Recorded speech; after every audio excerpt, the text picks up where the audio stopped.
I think that's about enough waiting, don't you think? Why don't we go ahead and say hello? Hi, everybody. Hello, hello, hello. Let me just get on out there. Let me get ready. Let me say hello to the wonderful audience we have this evening. Hello, everybody. Hello, everybody, and welcome to the first episode of Roy's Rapport. I'm so happy to have you all here tonight. Thank you so much for coming in, for hanging out, for all the follows. I see a bunch of subs coming in too, and I just have to say I'm really excited to be here and to be able to celebrate this with you and to be able to put on a good show. So I hope you are looking forward to a night full of fun, a night full of comedy, a night full of silliness, and later on in the night, of course, we will be having our very own Buffpup in the show. You're not going to want to miss it. It is going to be amazing. Definitely keep an eye out because it is going to be a wonderful time indeed. But hi, welcome in. I hope you're doing fantastic. Hi. So for those of you that don't know, you may not be familiar, you may not be aware the purpose of this new show. But we're doing something very special, something very new that I've never done before. I'm very excited to be saying that this is your now new one-stop shop for news and interview-related goodness. Welcome to the internet's new late-night talk show. Yes! Late-night talk show Roy's Rapport. Yes, I even got my little cup of coffee here. But I'm excited, and thank you so much, everybody, for making this an amazing night. And as it is a late night talk show, as I'm sipping some coffee, as it is a late night talk show, we will be going through various types of news, various interview content, and a whole lot more. So if this is your first time to a Roy stream, you picked the best time to be here, and I'm so excited to share all of this with you. We got a fancy set. We got a fancy new set that I'll be able to share all this wonderful news and everything like that with you. But in the meantime, I figured I could get you situated with everything. We had some new intro music, we have some new art, we have some new assets, we have lots of new, and the quality is going up.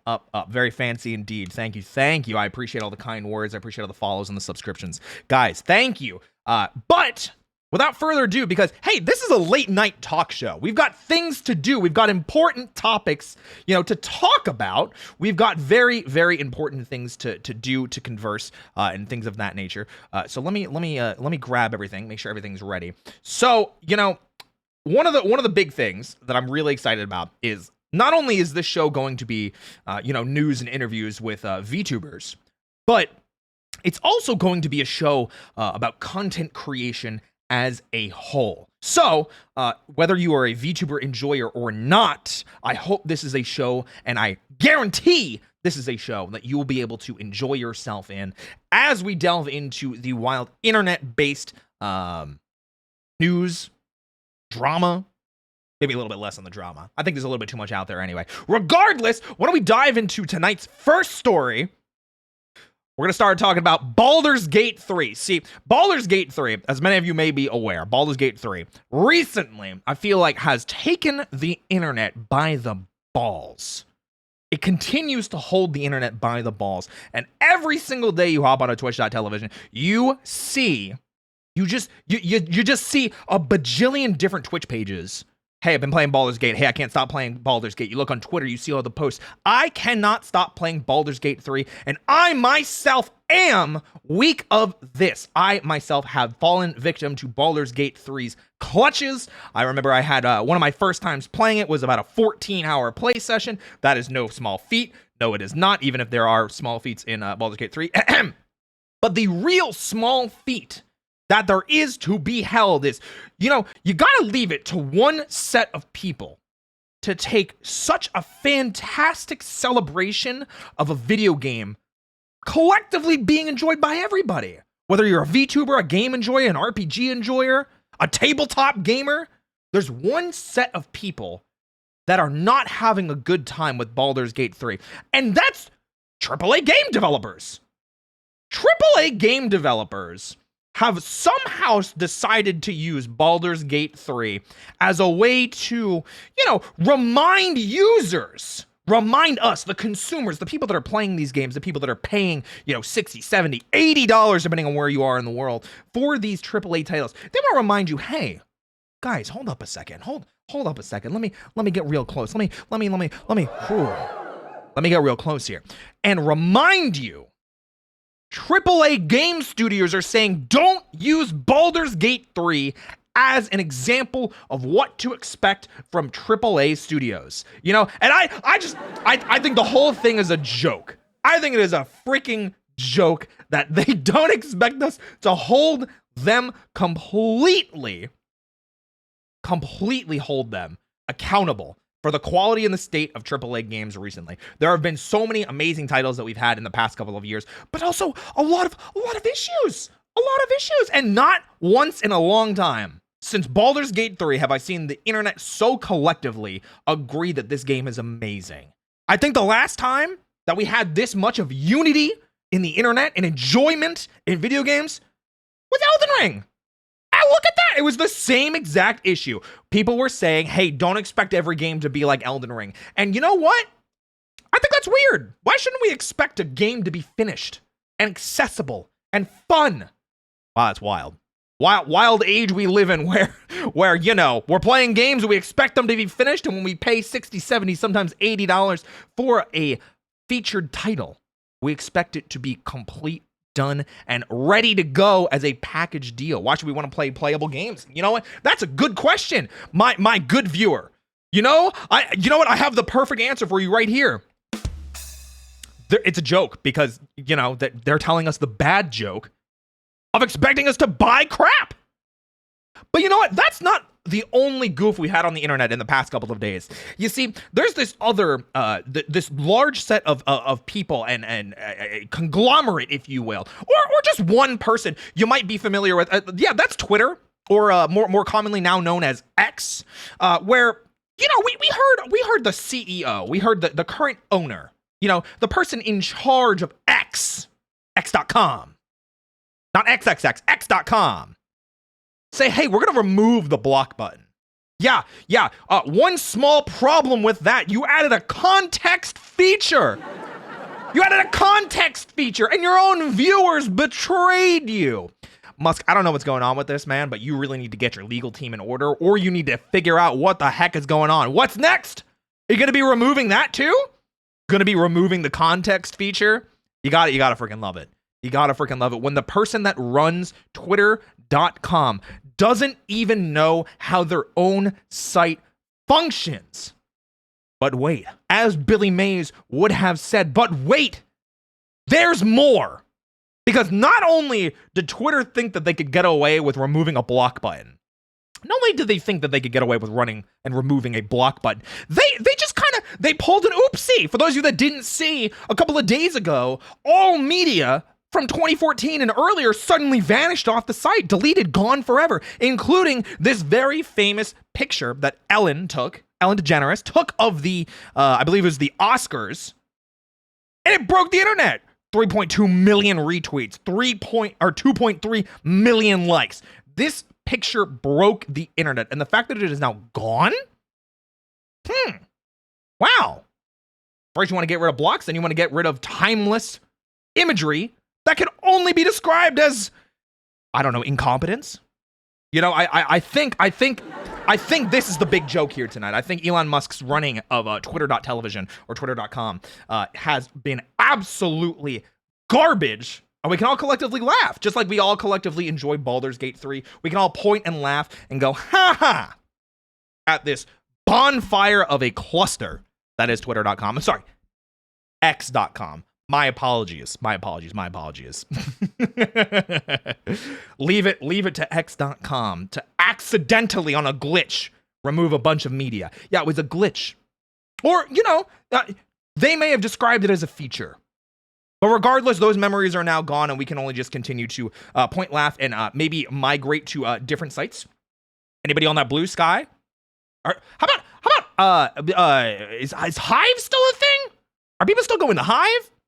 I don't know, I guess I guess we'll find out. I guess we'll find out when the Hive mind picks up and lets us know where we're all going to next, because I, for one, am ready to migrate if need be, but for the time being, hey, catch me on x.com. roychiato, fantastic. But the news doesn't stop there, guys. It was a jam-packed week. We had a lot of fun things happen. Let's talk about fun things. Let's talk about the fact that Genshin Impact fans are eating good this week. We had a bunch of new characters finally come to light. We had a bunch of new interesting characters of varying attractiveness is probably the best way I can put it. Show themselves, reveal themselves not only in story but as rollable characters. You know, we've got famous characters here tonight. We've got I believe this is Worcestershire sauce and Nivea. Yes, absolutely. Worcestershire sauce and Nivea. Once again, Genshin fans realizing that it is hard to pronounce names even when the game says it for you. Leave it for that. No, I believe this is Risley, and I'm gonna keep with Nivea. I think Nivea works well for this distinguished gentleman. Yes. But wait! Not only does Genshin Impact keeping on this trend of attractive men that making people open their wallets and just go, you know what? I'm about to risk it all. I'm ready to risk it all for these hot JPEGs. Because, hey, wait! Honkai Star Rail did the same thing and took one of their launch characters in Dan Heng and made him even hotter. Ladies and gentlemen, I introduce you to hotter Dan Heng, and trust me, he is definitely much hotter. I mean, how can you make any one man hotter? Make him a monster. Would? Absolutely. You know, there you go. And don't even try and get me to pronounce what this name is supposed to be. But we did, in fact, get hotter Dan Heng. Yes, of course. And of course, with a new region, you know, you'd expect there to be a little bit of upset. You know, I've heard Genshin Impact fans. I've got a few. I've got some friends, the Hoyoverse content creators that have been talking a bit. You know, they've been going back and forth about, hey, this is great. This is a new patch. We get new content. We get new characters. We get new depression because we don't have enough money to R6 or C6 or E5 or R5 or whatever the letters of the alphabet are that are actually Roman numerals that don't actually make sense. Listen, I don't pretend to know this stuff. I don't pretend like I know what's going on. But what I do know is that somehow the internet was collectively excited by this new Genshin region doused in water. And who would have guessed? Look at these cute characters. We got Magician Boy, Magician Girl, and Blonde Person in the background. Ah, yes. Glorious. Yes, new depression. Absolutely. Yippee. Yippee indeed. You know what? It's absolutely perfect. Absolutely perfect. And you know what? I will say, as much as new characters are fun, as much as these new characters are fun, I think there's one other big achievement that Genshin really needs to be celebrated for. And right now, I'm about to reveal what this massive achievement is for those of you that have not played Genshin Impact yet or have not dived into the world of Fontaine, the water continent, or water region, however you want to preface it. You see, somehow, the developers at Hoyo working on Genshin, it took them 25 years, but we finally have a region doused in water, drowned in water. It took them 25 years to escape the nightmare that was Ocarina of Time's water temple. Only took 25 years to finally escape the nightmare that is water. And I think that deserves a round of applause. Water is no longer a nightmare. We're finally free of the nightmare that is water. I can't believe this. I can't believe it. I don't have to be afraid to go in the water, which means hopefully I won't be afraid to take a shower anymore. I do hear the VTubers. We tend to forget showers every once in a while, but hey, not this time. Not this time. Being reminded water is a-okay, regardless of being stinky. But hey, can't make coffee without water. So I mean, who's the real winner here? Moving on from that, we do have a couple other news stories that may not tickle your fancy as much, but I feel like they are worth mentioning because news isn't always something that we can celebrate. Sometimes it's a little bit more real. a little bit more awakening, a little bit more of a reminder of where we come and where we're going, and especially to celebrate those that have helped us come here, whether it be through laughs or memes or just good times. And that was the passing of Cheems, one of our beloved meme dogs. For those of you that don't know, the dog represented in this picture, Cheems, unfortunately has in fact passed away this past week. So I wanted to take a second to make sure that everybody was aware. That way we could get some 07s, some happy memories, and to wish them a rest in peace. Remember, all dogs go to heaven. All dogs do, in fact, go to heaven. The movie taught me so. Absolutely. So 07s for Cheems. One last time. Thank you, Cheems. Thank you, Cheems. Your humor, your memes, your goodness will never be forgotten. Never. But you know what else won't be forgotten? See, we've got a new VTuber entering the space. We've got a new VTuber entering the space, and it's not just, you know, hey, a new VTuber. Not just a new VTuber. It's a new corporate VTuber. Corporate. Or is sponsored the right word? A representation? A manifestation? Something along those lines. See, we have Opera GX's very own new VTuber, Aura, joining us in the VTuber landscape. Much to, I feel like it's proper to say a mixed reception. However, I will say what is not mixed is the quality that has clearly gone into this model. As you can see, Opera GX has put in no spared detail into making sure that the launch of their very own VTuber mascot went off without a hitch.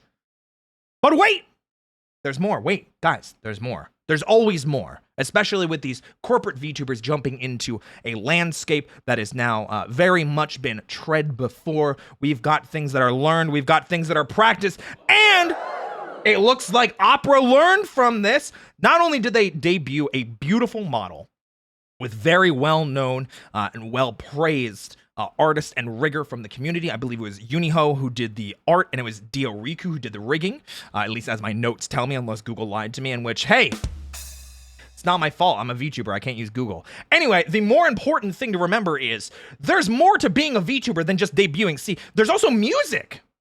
Hey, Opera GX showing us the best way to advertise an anime girl on the internet is have them sing songs from an anime. Hey, look at that! Look at that! Yeah! I'd say that deserves some applause. I'd say that deserves some applause. If you guys have not heard this cover yet, we've got the opening from Chainsaw Man Kickback, of course. Go check it out. You can check it out now on YouTube on their official page. Fantastic. We love hearing more covers. We love seeing more people enter the space with more creative freedoms and content. And not just sticking to Twitter and complaining about everything all the time, which is what happened immediately after this debut, because we had a bit of a scuffle. We had a little bit of a snafu. We had a little bit of a faux pas, if you will. See, Opera GX, being the powerhouse that they are, being the monster they are on the internet, especially in the social media landscape of X.com, or Twitter as it's formerly known. We have to call it X, guys. Listen, they told us, you know? It's crazy. But the thing that is impressive, or not impressive, shocking, some might even say, is the fact that Opera GX's VTuber, Aura, debuted to almost 75,000 people. 75,000 people. That's insane. That's a quite large number. Yes, 75,000. But it was quickly revealed by, I believe it was Opera themselves, that revealed that they had embedded the stream in their own browser in some sort of game section, which could be turned off. Yes, it was not properly in the site. If you weren't going and looking for it, you wouldn't find it. However, many people believe this to be illegal or against Twitch TOS, and it sparked a bit of controversy through the internet, where many people were calling the debut rigged and complaining, and some people even asking why they couldn't have that happen to them. Well, I'm here to tell you that it can. You should have to be Opera GX's next VTuber, because clearly, you know, they got one. We're gonna get another one, right? We're gonna get another one, right? I mean, we got one successful VTuber. I'm sure they won't stop here, right? Right? Well, regardless of that, the good news of anime does continue. It's not just anime-related virtual figures, idols, and things of that nature. No, in fact, we have good news in the realm of anime, which I will say definitely deserves a little bit of a clap. It is the return of Scott Pilgrim. Yes! Scott Pilgrim versus the World. Many of you may have experienced Scott Pilgrim back in 2010 with Edgar Wright's live-action version starring a plethora, a huge chunk of guests. Not guest stars. Well, listen, I got a guest star myself. We got plenty of people in this movie. We've got Michael Cera. You've got Captain America himself. You've got Captain Marvel. There's so many freaking Brandon Ruth is in this movie as well. There's a huge cluster of people. A bunch of amazing actors, actresses, and performers in this movie, and musically inclined talents. But wait, it doesn't stop there, because we have this fantastic anime now being headed by Netflix. And with this also comes the announcement that, hey, Edgar Wright, amazing director from the movie, returning to direct the anime. Every single member of the cast is returning as well, which we love to hear. And I think one of the most important things to celebrate of all is we've got Anna Managuchi returning to do the composition. Anna Managuchi being an amazing composer for music, did a lot of the music for the Scott Pilgrim video game as well. Now, I think there's one thing left to remember here. I said there was one big thing, one positive thing. And wait. Before you get into the goodness, remember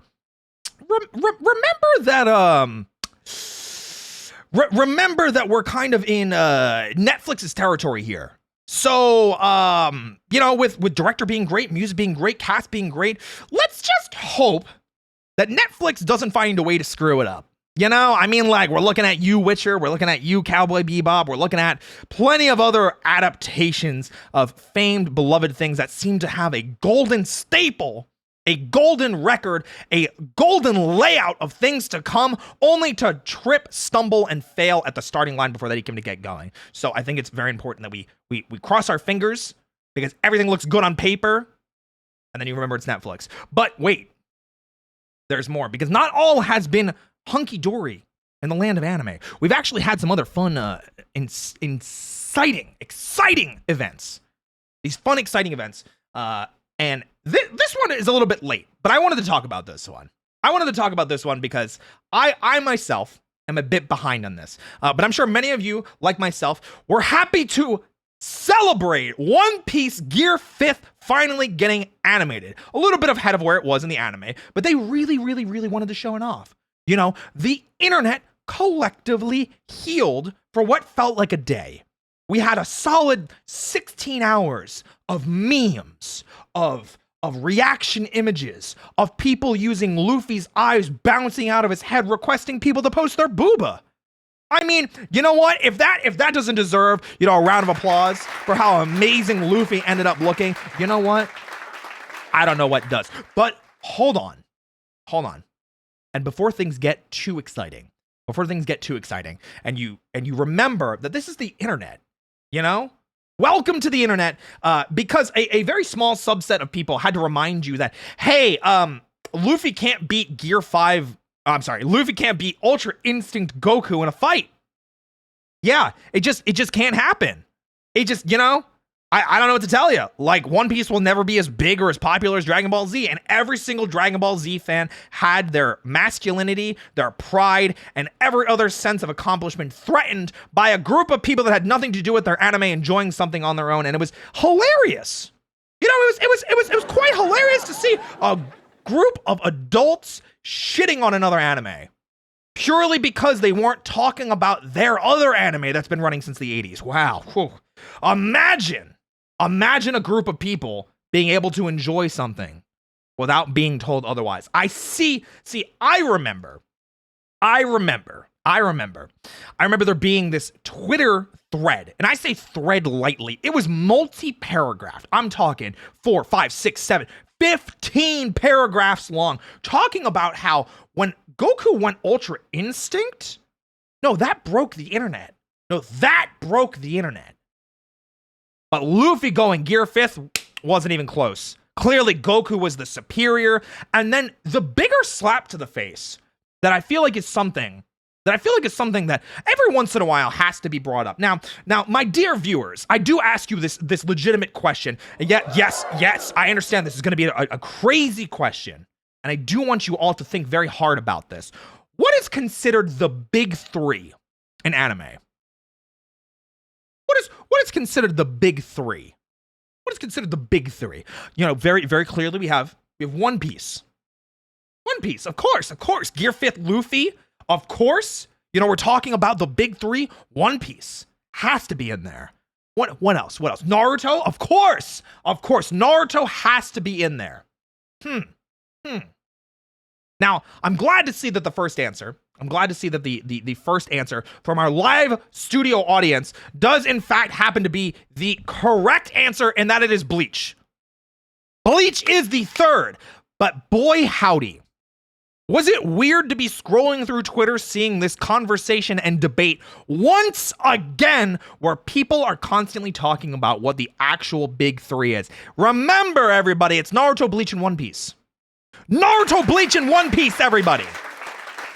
On God, absolutely. Naruto, Bleach, and One Piece. Not Naruto, DBZ, and One Piece. It's not about what's better.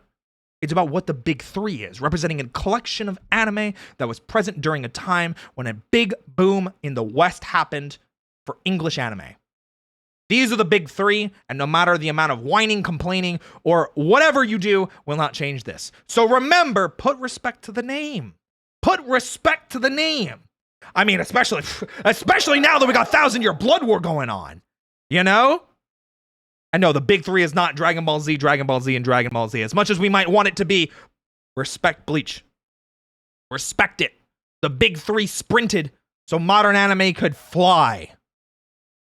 Yes, of course. But wait. There's a little bit more. You know, we have some more news stories to go through. Now that I've properly educated everybody again on what the big three properly are, on what the big three actually are. You see, there's more.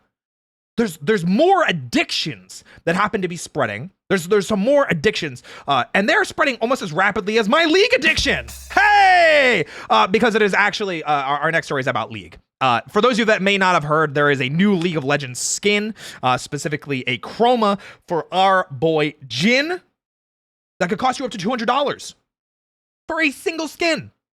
For a single skin for our boy Jin. A chroma for our boy Jin. See, this is where they catch you. It doesn't actually cost $200 outright. And I will say, this is a very pretty skin. Would. Absolutely would. I'm like keyboard cat leaning up into the microphone. Would. 100%. But listen, here's the catcher. You know, here's the catch. Here's where they scam you out of your $200. The only way to get this skin is from a certain capsule. And the capsule, you know, it costs some money. The drop rate of this specific skin is 1%. That is one singular percent. 1 singular percent, and that is all it is. And after about after about 30 drops, which is about $200, you're guaranteed the skin. Now, I don't know about you. League of Legends being around since 2009, 2010, I feel like they'd be fine on money. $200? Guaranteed? You can't just buy this money with Riot. You just can't buy the skin with Riot points? I can't buy this with Blue Essence? Where's our free-to-play players at? Rise up, my fellow League addicts. It's time for us to take control. It's time for us to fight back and say that this is not okay. Thank you. I know I speak for League players everywhere, for everyone that is stuck in iron just like I am, that it is not our fault that we are poor. It is League of Legends, just like it is not our fault that I am stuck in iron. Because it's not. It's not my fault that I'm stuck in iron and I can't get out of iron in ranked. It's not my fault. Okay, we proved this on stream. We scientifically, thematically proved this. But the thing that we can also prove, you know what's not okay? Standing up for things that are a little weird. You know, because there's more than just League of Legends skins to worry about. See, these past couple of days, something really, really fun started. That's Gamescom. Anybody watching Gamescom out there? Yeah, we got some Gamescom enjoyers. Jeff Keighley putting on a show again. A lot of great announcements. You know, Little Nightmares 3. We got to see some Tekken 8 announcements. Mortal Kombat 1, Killing Floor 3. Absolutely great titles being shown off in the industry. We absolutely freaking love it. But wait. While this may seem like everything should be hunky-dory, you know, we get some game announcements, we get some live fun, we get some great studios, we get some great audiences, we also get some not-so-great stuff. See, once again at another Jeff Keighley run event, we had someone run up on stage. Someone run up on stage to specifically talk about Bill Clinton. Once again, I don't know what Bill Clinton has to do with video games. I don't know what Bill Clinton has to do with video games. Listen, I'm just a funny bunny on the internet. If someone would like to remind me what Bill Clinton has to do with video games, or if he in fact does want GTA 6, I would love to hear it. I would love to hear it. I would absolutely love to hear it. But for me, I'm not entirely sure what Bill Clinton has to do with video games. I'm not entirely sure. Not entirely sure. We'd have to go back in time to figure that out. Guys, thank you for sticking with me. We're going to take a quick commercial break. And when I come back, we're going to have guest with me. It's going to be Buffpup. Guys, thank you for sitting with the news. I appreciate it. We'll see you guys in just a minute. Hang tight. We'll be back in just a minute. Sit tight, everybody. Craving something new. Tired of the...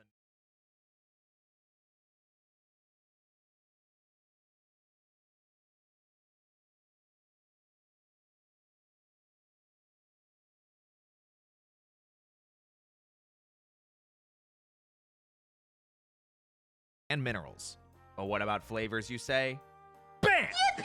With flavors like Blowhole Blast, Bloody Orange, and Brand Risk, there's something for everyone to enjoy. Not meme culture enough for you? How about you try out? Emotional, damn it!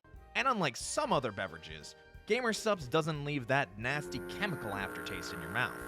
At roughly only 40 cents a serving, the value speaks for itself. Still not convinced? Bam!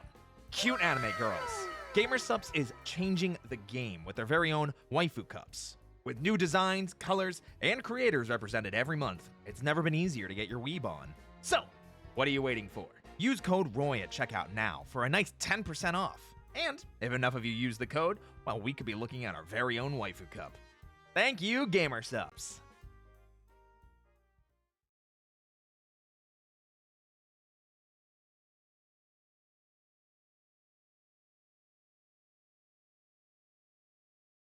Need a pick-me-up?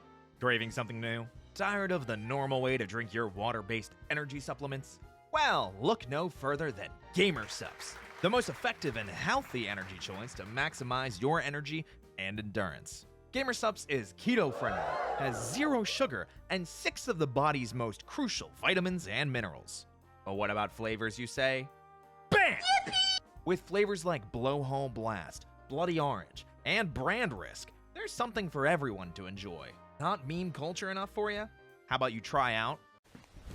Emotional, damn it! And unlike some other beverages, GamerSupps doesn't leave that nasty chemical aftertaste in your mouth. At roughly only 40 cents a serving, the value speaks for itself. Still not convinced? Bam! Cute anime girls. GamerSupps is changing the game with their very own waifu cups. With new designs, colors, and creators represented every month, it's never been easier to get your weeb on. So, what are you waiting for? Use code ROY at checkout now for a nice 10% off. And if enough of you use the code, well, we could be looking at our very own waifu cup. Thank you, GamerSupps.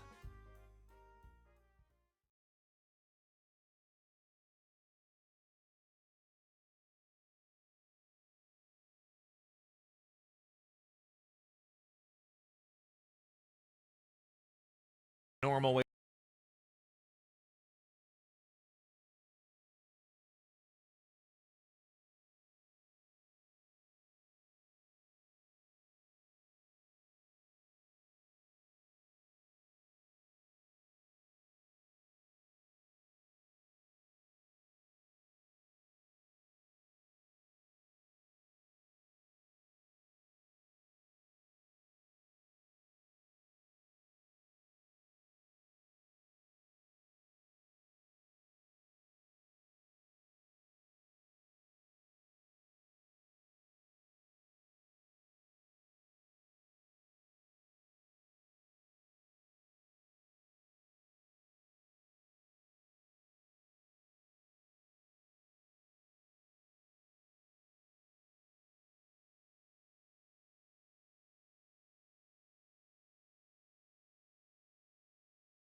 How about now? Can you guys hear us now? Oh. Hello? Mic gone. Muted. Yeah. Yee. All right, we're good. We hear you now. It. Oh, you know what? It just goes to show you can't take a dog anywhere. Yeah. Can't take a dog anywhere. Oh, I see. Now, Buff Pup. Can I call you Buff? Yes. Oh, perfect. Thank you. Great. So, Buff, welcome to the very first Roy's Rapport. Yeah. Woo! Great. See, I was like all ready to be like report to. Oh, report. Because I don't say T, so I was all ready to like say the T, and now you don't actually say it, so I'm a little confused. But Yeah, it's just rapport. Like conversation or like catch up kind of thing. We wanted to keep the alliteration there. You know, the rrrs. You know, one of those. Yeah, makes sense. Buff, thank you so much for coming on tonight. I'm really excited to have you. And I'm sure our audience here is very excited to have you as well. Let's get a round of applause for Buff Pup. So, as you are my first guest, there's going to be a lot of things that we're going to kind of do on the fly. I've got some questions prepared for you. I've got some embarrassing stories. I've got some stuff that I'm ready to kind of just, poke some fun and have a good time. Are you ready for that? I'm so ready. Oh, perfect. Great. Now, for those of you that don't know Buff, can you please describe maybe the type of content that you create so people can get a better idea as to what to expect from you? I think content's a strong word because I barely do that. I am a cringe VTuber on the internet, and all I do is just get on stream and I'm like, hi guys, I don't know why I'm here, and then everyone's like, yippee! Yep. And then that's what I do. That's exciting. Yeah, perfect. Now, where did the name Buff Pup come from? Obviously, you are a very muscular dog, werewolf. We see the draws and comparisons and why you would want to be called that. But what came first, the design or the name? So it's funny because like I was hanging out with some people and I was at a convention and somebody called me Buffpup as like a pet name. Like they were like, "Oh my god, you're so cute and small, but you're like really buff. So like you're just like a little pup, but you're a Buffpup or whatever." And I was like, "That's a really cute name." That's amazing. And so I changed it to like my Twitter name as like just like LOL, like that's my name. And my Twitter wasn't the handle at the time; it was like something else. But like you know how you can like change your like name? It was just that for like a year, and then I started streaming, and I was like, I was just making my name. So you started streaming before the name Buffpup. Yeah, well, I had the name first, and then I started streaming. So you've always been Buffpup in the world of content creation. Mm-hmm. Interesting. Now, what made you come into kind of the VTubing sphere? Was it kind of like the art background or anything like that? I did webcam for a little bit, and it was really weird, and I didn't like it.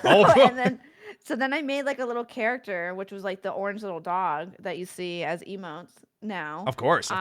And I just had it on the bottom of my screen for like a really long time, and then I think it was like 2018, I think, Face Rig came out.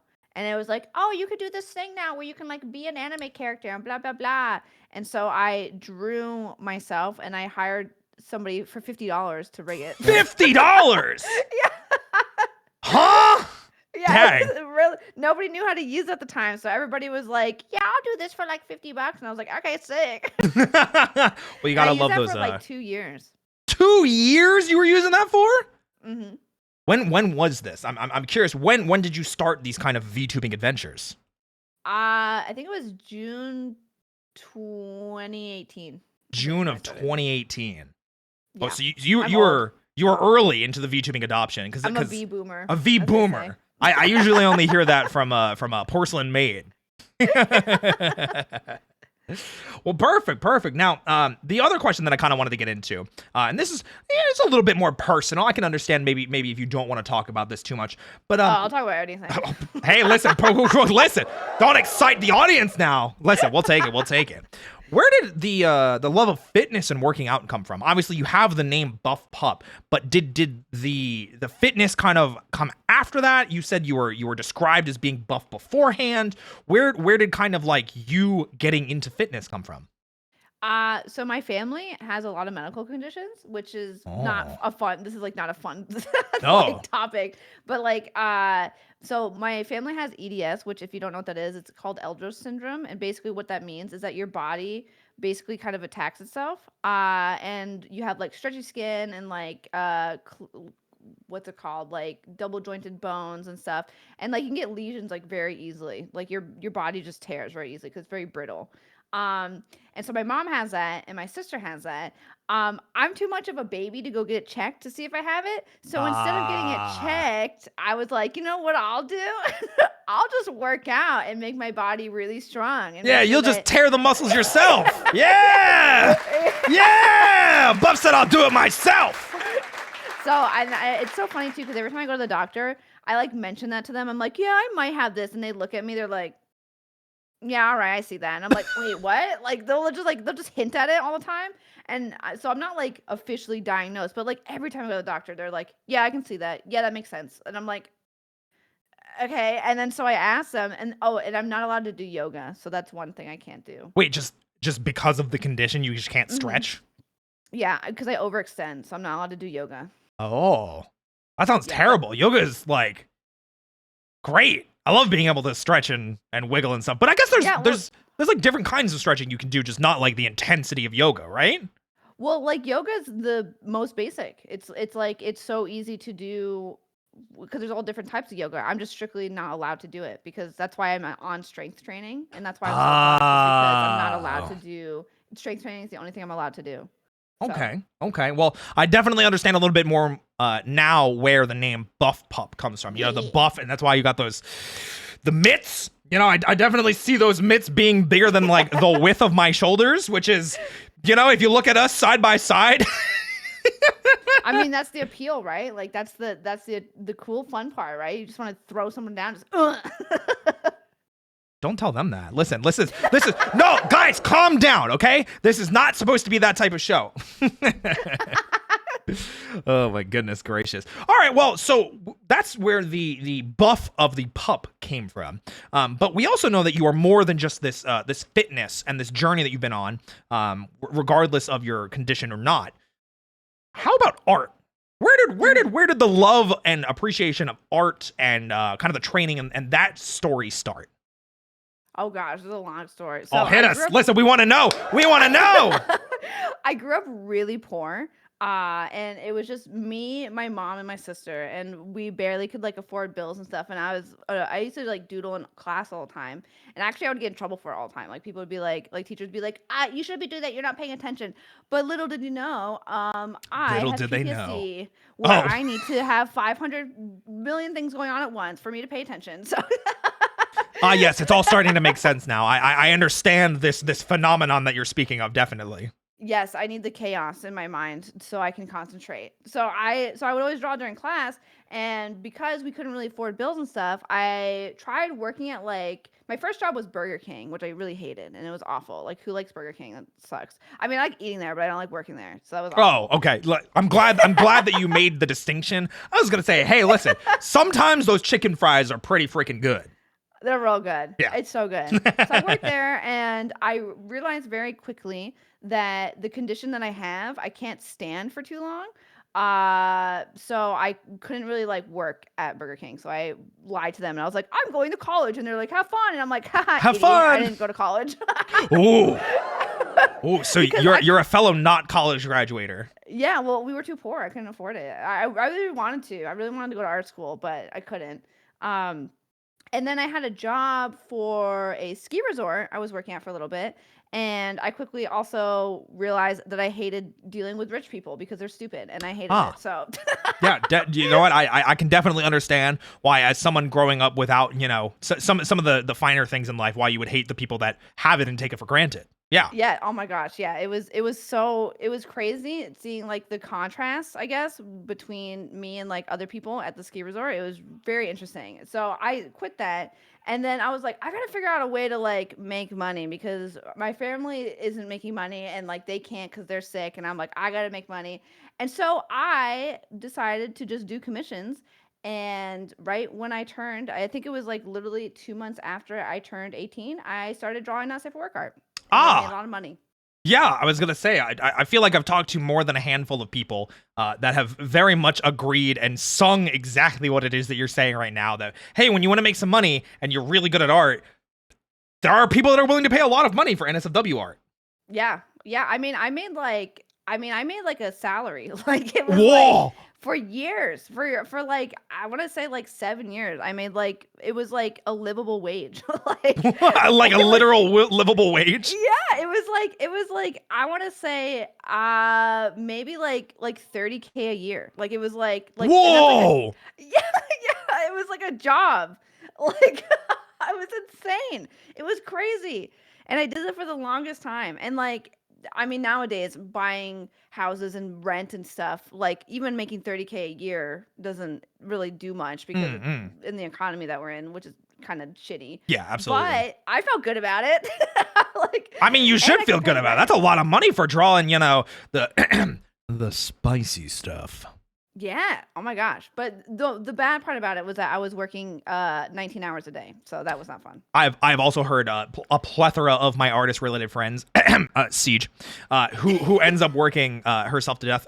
Definitely not my fault, not me commissioning her all the time. But our artist friends and the people that are in the art industry or things of that nature, definitely I feel like they are constantly putting themselves in those situations because it feels like they need to or they need to be productive. And if anything, I feel like you moving into content creation kind of fuels that addiction of always needing to be busy or always needing to be doing something. Would you agree?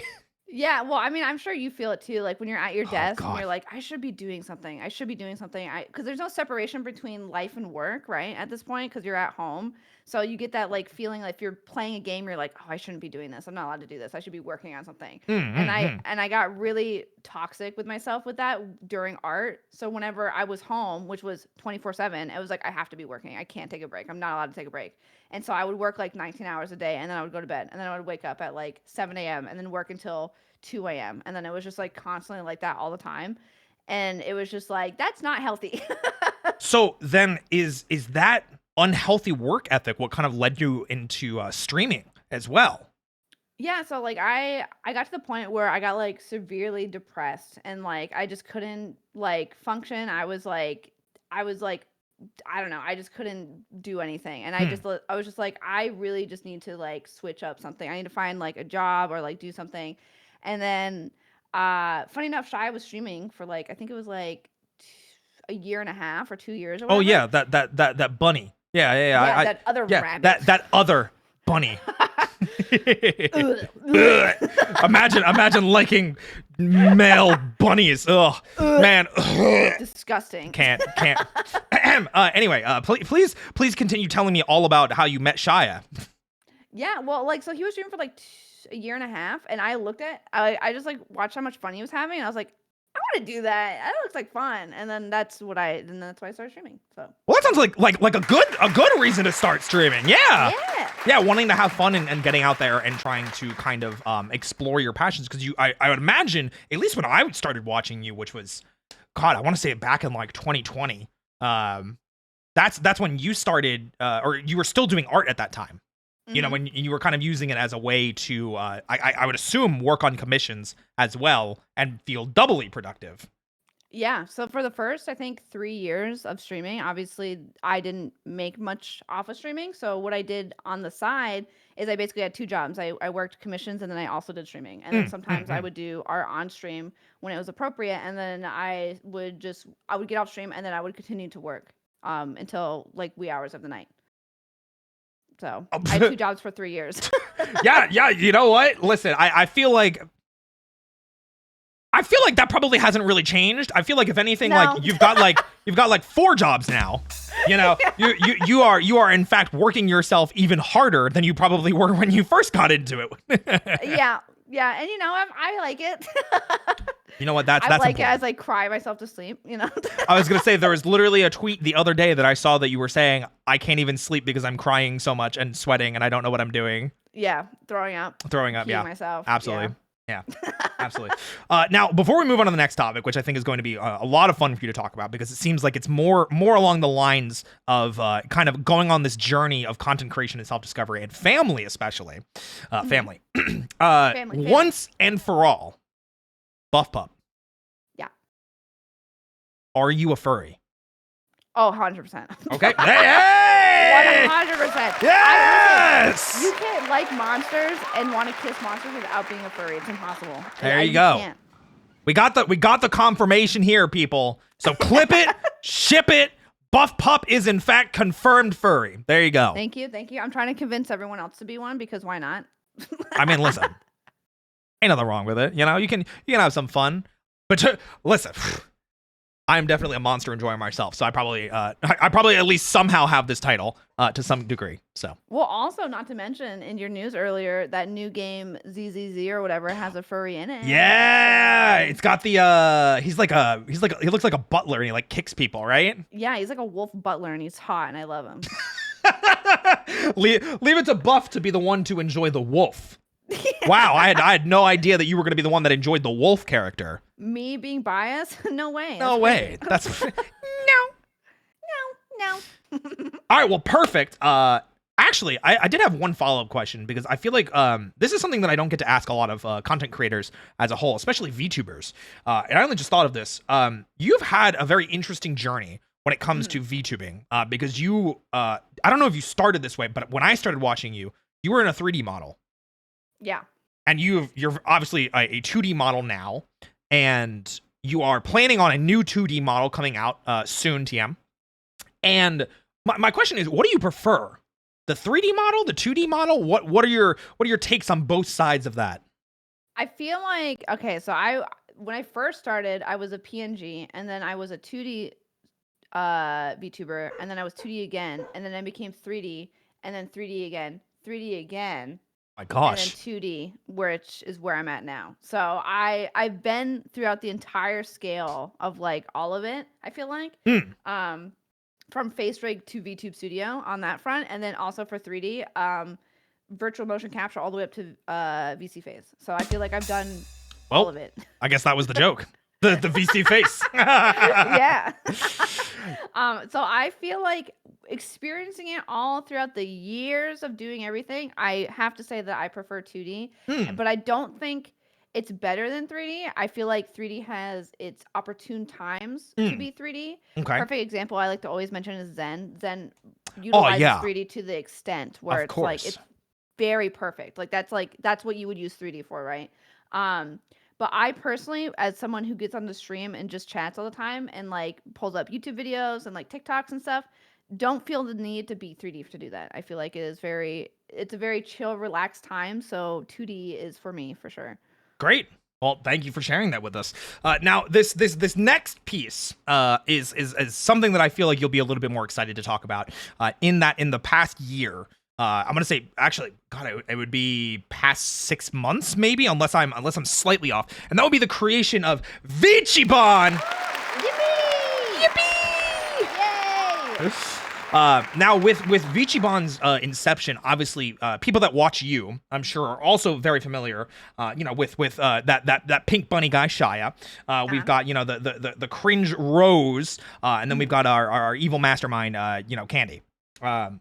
Where did kind of this idea of family and VTuber kind of come from? Well, we've been friends for 3+ years. I've known Rose since early 2020. And we've been friends for a very long time. And not short after that was Rose, or with Candy, and then Rose again. China, Rose again, twice. Rose. Of course, listen, you got to get that chaos in there. She's just pure chaos. Yeah, exactly. Double Rose. And then China, of course, and I've known each other for a very long time. So I feel like it was just kind of apparent because like we already were kind of calling each other family already, as kind of we're like, oh, family, like when we're talking about our friends, it's family, blah blah blah, whatever. And so everybody was just like, when we said family, everyone knew who it was. Like nobody was like, what does that mean? What? So we already kind of were a group unofficially. And then one day, I think it was November of last year, I went through some like really rough stuff, and a lot of my friends did as well. And we just sat there and we're like, I'm so glad that we have each other. It's really nice that we have each other, and then we can depend on each other. And then we were talking and hanging out, and like we're like, it's so like I'm so happy that people see us like as best friends because we are, and it's so nice. And I'm just glad that like we can do all this streaming stuff together and like feel like I don't feel scared being around them. Like it's not like I'm not social anxious. I'm not like worried that I'm gonna say something weird. Like it's not like it literally feels like family. And then I was like, it was so cool to be able to like promote each other because I've always been in the mindset that if your friends are doing well, you're gonna do well. Like Mm. that's always the way it's going to be. Cause Like sharing the I wealth don't. kind of thing. Yeah, I never understood the competitive friendship thing, but I also am not like the only person I'm competitive with is myself. Like that's the only like I'm always like so aggressive with myself and being competitive that like it gets it gets a little toxic. But when it comes to like other people, I just want people to thrive and do well. Sure. So kind of the whole point of the group was to be like boost each other up. Let's have fun. Let's because like you don't know. I mean, I don't know how long VTubing is gonna last. Like why not do something fun together and like boost each other up while doing it? So we decided to make the group and work really hard at it. And we all wanted to do merch and just a whole bunch of stuff. We have a lot of projects in the future, and it's just kind of like a way to like I guess like support each person's interest, but also being able to lift them up at the same time, kind of way. Sure, So. and I think I speak for everybody when I say we all definitely love Vichibon here. Oh, I mean, God. seeing you guys thrive, and even just the initial announcement of Vichibon kind of coming together and putting a name to it, aside from all of us just kind of laughing and going, family, because that was it for a long time. And I remember watching Shia constantly, and that was always there. That was always a prevalent ready thing to just chant that whenever you, Rose, or Candy would show up in anyone's streams, and then Shia obviously in your guys. Yeah. So with the creation of Vichibon, was there kind of a goal that you guys set out to accomplish, or was it just, hey, it made sense because you were already kind of acting like this? I think it just made sense because we were just like already doing it. So it just kind of was more of being like, let's like make it official so that if we ever do Mm. per se go to a company and we're like, because we're not gonna go to a company and be like, hey family, they're gonna be like, what are you talking about? Like what? And so Yeah, definitely. it's better to make things official and be like, hey, this group, Vichibon, wants to do this thing with you guys, and it's a lot easier and official. But also, not only that, I think just being able to use a company to support things that people want to make was also the goal as well. Like I said, there was a lot. Like Rose wanted to make like a T-shirt. She made the Rail Your Oshi. Yeah, T-shirt. yeah. And she wanted to I'm do sure that. everybody remembers the Rail Your Oshi T-shirt. I mean, Well, you she get it made right it a now. meme. Shop.vichibon.com, right? That's yep. There you go. Easy to remember. She like made it as a meme, and everyone's like, "I would love that a T-shirt." And I was like, "Let's do it. Let's make a T-shirt." And then we just did it like the next week, and we just made a T-shirt. And I was just like, it's stuff like that where it's like, or like, I know that like Candy wants to travel and like go to conventions. That's what we've been doing lately. We've been trying to go to conventions and travel and like do all this other stuff because she really wants to experience that. And so it's just like we're just trying to do as much as possible. And I am very excited for the rest of the year because we have a lot of things planned for even just the rest of the year. So. Ooh, more stuff planned for the rest of the year, you say? Yeah. I mean, there is there's some stuff coming up. I would imagine. Obviously we have TwitchCon coming up, but I'm sure there's a bunch of conventions that maybe you haven't announced appearances at. Is there anything that maybe you could give us a little bit of a teaser of? Anything that you're not strictly under that funny paper that says you can't say things? What I can say is that obviously my debut is coming up, so that's very exciting. But there's Okay. gonna be something after my debut, very close, so that's very cool as well. All right. I'm very excited about that. All right, well, hey, you gave me a perfect transition point, so I'm just gonna jump in there and take it. Yes, professional hosting, everybody. It's so easy when the guest does it for you. See, you mentioned, without me having to segue into it, which was great, con appearances, and that Candy was very interested in going to them. And I see a techie cutie in the audience tonight. Obviously, I had the pleasure of meeting you and Candy and Shia and Rose, and of course Techie, which is why I say this, at Acon. Now, Yeah. Acon was your guys' like kind of like first outing, right? Mm-hmm. And you've done plenty since then. You guys had your appearance at Offkai. You guys went to AX. You were at Otakon, and I'm very fortunate to have met all of you guys there. How has that kind of convention scene shaped what Vichibon's activities are, or maybe merch ideas or content ideas? How has being active with an almost IRL presence affected your VTubing? It's been interesting because like everyone has their different comfortability. Like Shy and I have always been at conventions, so like when I run around conventions, I think people get surprised that they like see me in person. But like I don't give. I don't give a flying floof, you know, I don't care. I don't care. I'll just run around and like be like, hey, like run up to the booth, do this, do that, blah blah blah. But then we have people like Rose who like to be more private, where it's just she likes to just have her own privacy and like likes to just be by herself and kind of do her own thing. And I think the dynamic of all four of us having different experiences at the convention has been definitely interesting and interesting to talk to conventions about, because a lot of time what I've noticed is that a lot of times the conventions deal with agencies, and then they have to go through the agency to talk to the talent, and normally the talent just doesn't want to be seen at all, like at all. So when we mentioned that we're like, hey, no, we're fine, like walking around and stuff, they're like, oh, that's cool, like, oh, okay, like, and they get really excited because they want to do kind of like RL stuff, and like, and so it's been kind of like a positive experience, I think. Sure, absolutely. Going to conventions, because I was a little worried about it being a negative experience because we're VTubers and like you can only do so much as a VTuber, but everyone has been really excited about it, and I think because it is so new, I think people just want to dive in, and it's been really really fun. So yeah, absolutely. I mean, it's been great seeing the kind of the, what's the right phrase, coverage, or the reach that you all have had in the past couple of months, because like Otakon was a convention that I went to back when I lived on the East Coast, and it is definitely something that I wasn't exactly expecting to hear, like, hey, we're going to Otakon. And then obviously Acon was surprising because I was able to just go and see you guys, but it's crazy to think that these conventions that we've known about for a long time, you know, things like Otakon, things like Acon, I'm sure AX as well to some capacity, that now VTubing is becoming very integrated almost naturally because of the growth of anime in the West. And then, hey, the boom of VTubing and the rise in popularity of VTubing in the West. Now it almost feels like going to an anime convention is also going to partly a VTuber convention. Of course, you know, we still have Offkai and things like that. But have you felt like you've belonged at these? Have you felt like the incorporation has really, really, especially been welcoming, or have you had maybe some horror stories? I feel like what's funny is like standing. So like Shy and I like to creep around the booth and be like, what are people saying about the booth? Because like you like when you're there as like a meet and greet, like you're obviously talking face to face people, but when you're lurking in the shadows and you like hear people walking by and saying their first instinct, that's always interesting, because like that you're always like, what are people saying when they walk by? You're like, And ooh, nine yeah, what are times they out saying? of 10, it's always like, VTubers, what's that? That's cool. And then they keep walking.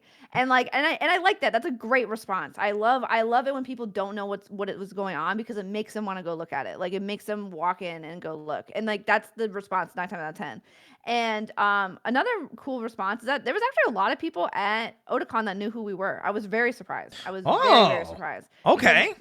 The convention scene, I feel like, is one of those things where you don't really hear about streamers because it's about anime. Like it's not about streaming and it's not about like content creation. So when people know who you are, you're like, oh my God, like thanks. Oh my God, like, you know who I am? You're clapping for me? Yeah, we know who that is. That's Buffpup over there. Yeah, it was great. It was fun. I've had nothing but positive experiences. It's been great so far, and everyone who is new and has been interested in it, I'm very happy that they are taking a leap into looking into what VTubing is, because everyone seems to really enjoy it and have been.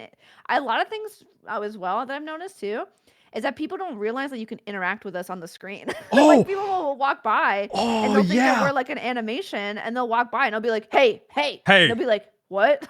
It's so funny too, because I had such a similar reaction. I worked with Kawa this past weekend. I was at Colossal Con with them. I got to show up digitally for a meet and greet, and I had the same exact reaction. Like people were like walking by, and then like I'd be like, "Hey, you in this cosplay," or like, "Hey, you in these shoes," and they'd snap back around like, "Huh?"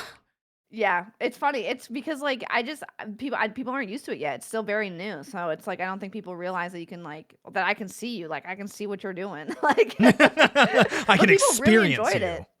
Well, yeah, people really liked it though. I think that's what made people stick around, because they were like, "Oh, I could talk to like an anime. It's sick. I can talk to a whole anime. Yes, one whole anime, please. Finally." Perfect. Yes, absolutely. It's what we needed. Now, great. I'm glad to hear that the convention scene has been going well. Obviously, convention scenes are a large portion of where you as a group now, as Vichibon, and with Techie still being in the audience, I get to mention this, and whew, I'm so glad I get to. You guys have had some pretty successful merch drops in the past couple of months. You know, we've seen some success, especially in the recent summer wave with the towels and the scroll and everything like that. How has leading your own merch and working with your own site as opposed to working with say someone larger, how has that been, handling it yourself?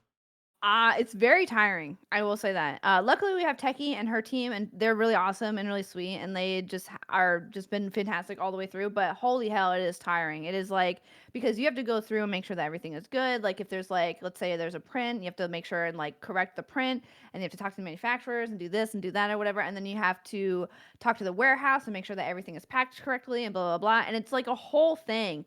And I didn't realize how much work it is. And I applaud Techie every day that I talk to her because I'm like, holy hell, like, how do you do this? And on top of that, going to conventions and selling it, it's just it's a whole thing. It's like, it's night and day. Like, I'm constantly, when I tell people that I haven't thought of things to do for stream because I've been working so hard, it's mostly merch production and getting debuts ready for merch and like a whole bunch of just stuff, because not only do we have merch, but we also have like a whole animation team behind us as well. That's right. That we're working with stuff. So not only do we have a warehouse of merch and people to work with there, we also have a whole studio we have to manage as well, and it's just been a lot, but it's worth it. I feel like everyone's really enjoying it. So that actually brings up something interesting. You guys are looking for animation staff currently, right? Yeah, I mean, I think slots are filling up really fast, which is good for my side, but bad for people who want to apply. But yeah, it's not that we are running out of staff and or don't have the staff. It's just that we want to give out the opportunity for people who like working with VTubers in the animation sphere to work with VTubers, because I know it's sometimes a little difficult for people in the animation studio sphere to get VTuber opportunities. And I did hear that a lot when we were working with a lot of our animation staff. And so we kind of were just like, hey, if anybody wants work, like, we're here to offer it. So we just wanted to kind of help the community in that way. And also, it's also nice to have other animators on board, because it's really fun to interact with them. And I appreciate their work a lot. So, and as an artist, I'm a little biased. I was gonna say, I'm sure there's a little bit of that going on in there, right? You know, yeah, I had to convince the animation studio a little bit, or our group, to be like, can I just like hire other people, because like I just want to pay artists fairly and I want them to like feel good. And then they're like, okay, only a couple though. And I'm like, like, wow, can you imagine paying artists fairly? I mean, that's just impossible to hear about, especially in the VTubing scene. Crazy. All right. Well, that does bring us up on the Vichibon goodness. So thank you for sharing all of that with me. It's very interesting to hear how that process has been going, that journey has been going. Now I'm gonna hit you with a little bit of a curveball, because you talked about how family oriented, how close you, Rose, Shia, and Candy all are with each other. And I feel like I may have heard Shia mention this at some point, but it could have been in a panel, it could have been in passing, could have been on a random stream. What are the plans for expanding Vichibon in the future? Could you ever see yourselves maybe doing a wave 2? Oh, like a gen? Like a gen 2, yeah. I don't know. It's really hard because like it's really hard to manage a lot of people. Not that I'm doing it myself, because we all kind of manage each other in a way. Sure, but sure. It only works because we're very trusting of each other, and we have our own agreements in place where we don't benefit off each other behind the scenes. We only uplift each other. So I feel like it's not really a type of agency where, because we're not an agency, we're just a group technically, but we're doing stuff like agency. Yeah, we're family. So there's a lot of like things that just don't, I feel like if we were to add people, it would be difficult to, I guess, like make an agreement, because we're just doing it as friends, kind of, if that makes sense.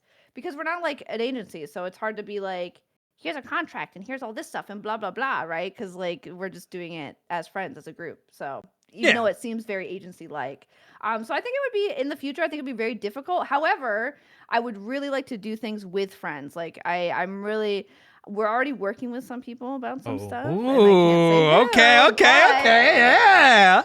but I think doing kind of like I guess special events with friends is more kind of what we're looking at. Could you maybe describe special events? You know, some animations, some videos, some things, Some places. things. Ooh, okay, okay. Well, I can say as someone that I'd hope that you would consider me a friend in this endeavor. I appreciate you taking the time to come on here and spend it with me, especially as the first guest for Roy's Rapport. Anytime, I'm always here to help friends out. Thank you. Anything. I appreciate it. No, it was kind of funny how fast things moved with like meeting you and Shia and Candy and Rose and Techie at Acon, because it felt like for the most part I was just there. I was like, I'm gonna say hi to Shia and then I'll probably like duck out, and then it was like 12 hours later, like we were still hanging out together and like joking about sharing corn dogs, like. It's funny because I feel like a lot of people, at least from my understanding, are a little intimidated to talk to me, but it's only because I have a lot of trust issues. So until I meet somebody in person, I kind of just like avoid talking to people, which is not in like a malicious way. I just don't go out of my way that far because it's really hard and stressful for me to do so. I get really anxious. You just ban them in people's chats, right? Yeah. Yeah, understandable. I get it. The whole time. Yeah. Oh yeah, absolutely. Like, bye, see you later. But when I meet people in person, then I'm like, oh my God, I can message them all the time. Like we can talk, we can hang out. And then it's just like, from there on, I just feel fine. So I think meeting people in person, even though that's kind of backwards in the VTuber sphere, is definitely very helpful for me. No, I definitely feel that. I feel like going to events like like Acon for obviously meeting you and the rest of the VTuber family was amazing, and I really am thankful for getting to know all of you better, and now that I get to call you guys friends. Yeah, I'm so excited because I've heard so much about you through Shia, and I'm like, I'm sure he's great, and then like I would just continue on because like I'm too anxious to like go out of my way to talk to anyone, and then he was like, oh, we have to hang out with Roy when we're at Acon. They're here, and I'm like, okay, I'll make sure to hang out. And then when we started hanging out, it was great. It was fantastic. So yeah, the snow cones, right? Yeah, the 90% syrup. Yeah. I literally I'm so bad with that. Like I was like talking and just like squirting it in there and had so much liquid in my snow cone. I was like, do you guys want it? Yeah. So, sometimes honestly, you got to know when to stop squirting. You gotta know. It's hard. Yeah, absolutely. It's hard for me. Absolutely. But no, I agree with you entirely in the sense of once you get to know somebody like in person, it is so much easier to kind of, feel them out in a sense. Like you get that good notion of like, can I trust this person? Like, what are they actually like? Are they like 100% plugged in, content brained all the time, or is there a real person behind that?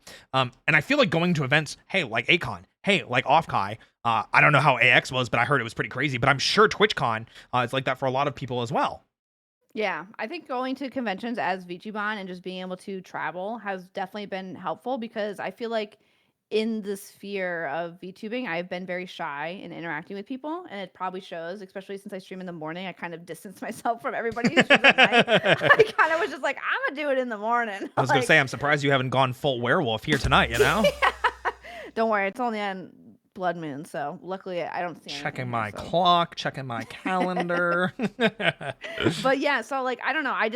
And I think it's just because I have abandonment issues. I think I'm just very cautious about who I talk to. So I want to talk to more people, and being able to go to conventions and hang out with people and like actually be able to meet them has been very helpful.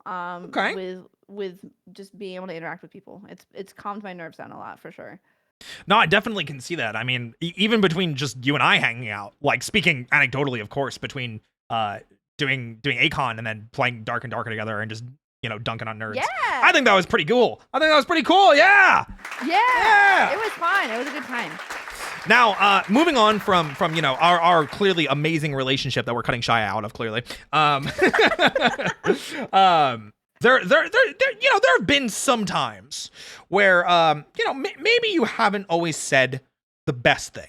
Maybe there's been some out of context, tidbits here and there. And I want to bring up a new segment, and everything's a new segment, but I just get to say new because it gets the crowd going.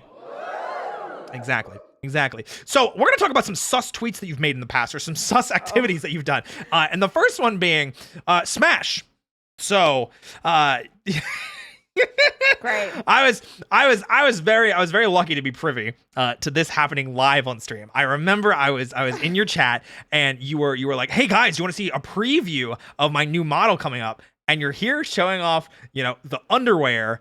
And you grabbed the underwear and almost pulled it completely off. Can you tell about what was going through your head during this? Well, so I don't know have you ever used Clip Paint Studio or like any editing program for like art or anything? have, because one of Siege's requirements for working with me was that I buy CSP for myself so I could use it for the future. So if you hold control, okay, what it does is it grabs the layer that you're on top of, right? And what I was doing, if you also hold control and use the scroll wheel, it scrolls it in and out, and you can like see what it's like and whatever. So I was holding control, and instead of scrolling in, I decided to click and move the canvas. And then what ended up happening is that it grabbed that layer and it like moved it, and it showed like a little bit of my hip and like almost like my pelvic bone, which is banned on Twitch. Yeah. And so I was screaming because I almost showed it, which I think would have been fine still, but I was just freaking out, and I didn't mean to do it. And I was just like, it was like, I literally, my heart dropped. I thought I was going to like crap myself. I was so scared. I think I can speak for everybody when I say I'm very glad that you did not end up getting banned on twitch.tv. Though I do believe, and correct me if I'm wrong, John Twitch of John Twitch's television, that if it is accidental and not intentional and immediately remedied, they can't get you for it. Yeah, I also think I would have been fine too, because when it comes to art, I don't know if you know this, but art's Twitch TOS is kind of weird, and it doesn't really have a TOS. So it's like, it's as long as you don't show genitals and nipples, you're fine. So you can show in a completely bare person as long as it doesn't have those two things. Absolutely. So that's why when people see people drawing VTuber models, and like people like Dia, who draw VTuber models all the time, they're just naked. Like they're just like Barbie dolls. That actually reminds me, there was a time where I believe Dia was working on rigging for Nyanners, I think it was, and did a model for them with the rigging. And then Nyanners used the model and got banned. Yeah, so the TOS declares that once life is put into the artwork, it is now deemed as a person. Got it. So that's why that happened, because when Dia drew it, it was considered artwork, and then when Nyanners took a hold of it, it was considered a person. Wow, if only they put that much time into their creators and the splits for partners. But that is not all we have in terms of, maybe some suspicious things you have said in the past. Aside from smashing yourself, you have in fact, maybe not threatened is the best word, but maybe hinted at smashing certain other people and their mothers. Would you care to explain this 6D? Because I put 6 inches of my fat D in your mom. Okay, first of all, anytime there's a chance when somebody asks something like that is really obvious to me, sure, I always have to come in with like I fucked your mom kind of. Sure, yeah, absolutely. Because clearly, that's the thing that you want to hear about. You want to hear about like the easy jokes or like the doing your mom. Got it, understood. Yeah. You and Joel both. I get it. Yeah, I can't help myself. And this day particular, I was very sick. I had a huge migraine, and I was like throwing up. So I was on a lot of NyQuil, a lot. Like I took like 2 things of NyQuil that day, and I was laying in bed, and I was like laying in bed watching Rose's stream. And somebody asked the question where they were like, "Oh, is your model 2D or 3D? I can't tell." Rose is a new 2D model. Yep. And so I replied with that as a response. Yeah, so the initial message was, is Rose using a very good 2D model, or is it actually 3D? Yeah. And that was your response, which, some might say may have seemed a little overboard, but, I think now that we kind of have the context of being several shots of NyQuil deep and, the joke of, doing your mom, listen, I get it. I understand why you were so intent on going for the juggler. I can't stop myself. I don't know why. It's just like I said, when somebody asks a silly question like that, to me it's obvious, because like she just had a 2D debut, and for me as a VTuber, you can clearly tell. But I know people are new and like they don't know, and like they They have no idea. So I always just take it as the opportunity to Perfect. You know what? I don't think we could have asked for anything better than you threatening to do a random chatter's mom. Absolutely. You know, perfect. Absolutely just amazing and exactly the type of energy we're looking for here on Roy's Rapport. It's always best when it's the first time chatter too, because I don't know if they'll stay or not after that. Oh, was it a first time chatter? Yeah, that's what it says. Yep, first message. Fantastic. Gotta love those first time chatters, you know, because they always really do know what exactly that is that they really want to talk about. Yeah, it's funny because I think Shia and Basil were actually doing a stream yesterday where they were battling each other about racing up that one game where it's like Madway. Yeah, that's what it's called. And they were racing, and one person came in and said something in Shia's channel, and I said, "Oh, the reason why that happened is because I was at your mom's place and I did her or whatever." And they asked the same question in Basil's chat, and I said the same exact thing. Instead of saying your mom, I said your dad. So you know what? Perfect. You know, here you go. Great. Like, guys, you heard it here first. Buff is all family inclusive here. Your mom, your dad, everyone's gonna have a good time. Thank goodness. I was worried there for a minute. Yeah, as someone who's pansexual, I gotta make sure that everyone's on board, you know. Hey, we do love a bit of that pansexual pride. Yes! Yes, yippee! Absolutely. Now, moving on from the things that are suspicious, we talked a little bit about your plans for the future. Obviously, we have the new buff model coming in the not so distant future, as you have been teasing it. We did see that eye teaser the other day when you were, intentionally relating yourself to Cinder. Which was kind of ironic because you were telling me earlier how people relate you all the time, but then you did it. So I'm kind of like, where's the line here? Well, like Buff taking this joke for herself, that seems a little bit unfair. There is no line because she's my sister, baby. I love her and she's great, and I want people to relate us because I think it's so cute. I'm always the type of person that if somebody has something that's matching of me, I get very excited.